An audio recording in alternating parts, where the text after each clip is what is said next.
বিচারপতি ABM খায়রুল হকরে গ্রেপ্তার করা হলো কোন মামলায়? যাত্রাবাড়ির একটা হত্যা মামলায় গ্রেপ্তার করা হয়েছে। কেন?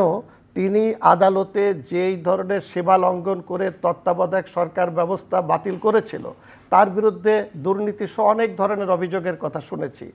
এখন বিচারপতি ABM খায়রুল হক উনি যে যাত্রাবাড়িতে এই হত্যা মামলার আসামি, হত্যা মামলায় সংযুক্ত ছিলেন, এই সরকার কি সেটা প্রমাণ করতে পারবে? একটা মিথ্যা মামলায় আপনি একজন মানুষকে দেখায় রাষ্ট্র ব্যবস্থা কিংবা এই অভ্যুত্থানে যারা জীবন দিয়েছে তাদের সাথে এটা তামাশা করা হচ্ছে। এই জন্য আমরা বলেছি এই সরকারকে যে জন আকাঙ্ক্ষা আছে সংস্কার, সংস্কার দৃশ্যমান হতে হবে, সংস্কার অবশ্যই জন আকাঙ্ক্ষা অনুযায়ী হতে হবে। এখন এই সংস্কারের নামে যে কাজগুলো হচ্ছে, আমি শেষ করছি, যে প্রধান উপদেষ্টাকে বলেছি যে আপনি স্বাস্থ্য সংস্কার কমিশন করেছেন, আইন কমিশন করেছেন, যেগুলো সংস্কার করার কথা, আপনি যদি আর 1-2 মাসের মধ্যে নির্বাচনের তফসিল ঘোষণা করে দেন 5 তারিখের পরে, 5 আগস্টের পরে, তখন তো রাষ্ট্র নির্বাচনমুখী হয়ে যাবে।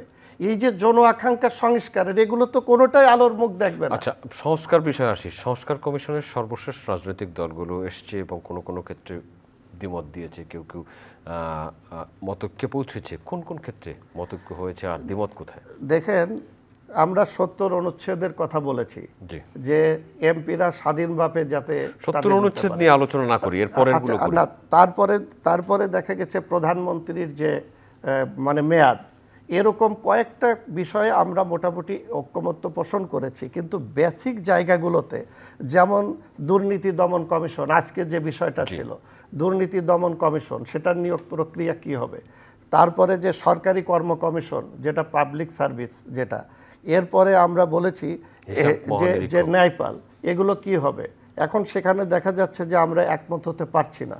আমরা গণফোরামের পক্ষ থেকে বলেছি যে এই দুর্নীতি দমন কমিশন, তারপরে সরকারি কর্ম কমিশন, এগুলোকে অবশ্যই একটা ঢেলে সাজাতে হবে এবং স্বচ্ছতার ভিত্তিতে এদেরকে নিয়োগ দিতে হবে। আমরা বিচার ব্যবস্থা সম্পর্কেও বলেছি, আইন কমিশন, সেটা যে এ পর্যন্ত আমরা দেখেছি যাদেরকে বিচারপতি নিয়োগ করা হয়েছে সম্পূর্ণ দলীয় বিবেচনায়। এই সরকারও ক্ষমতা এসে প্রথম 23 জন বিচারপতি নিয়োগ দিয়েছে, সেটাও স্বচ্ছতা হয়নি এবং মারাত্মক প্রশ্নবিদ্ধ। ফলে আমরা বলেছি যে বিচার ব্যবস্থা এবং পুলিশের যে সংস্কার, নির্বাচন কমিশনের সংস্কার, দুর্নীতি দমন কমিশনের সংস্কার, যেগুলো রাষ্ট্রের সবচেয়ে গুরুত্বপূর্ণ। আর একটা বলে শেষ করি, সেটা হলো জনপ্রশাসন। আজকে নির্বাচন ব্যবস্থার সাথে কারা যুক্ত? আপনি দেখবেন যে ডিসি এসপি দিয়ে ইলেকশন করানো হয়, ডিসি থাকে রিটার্নিং অফিসার।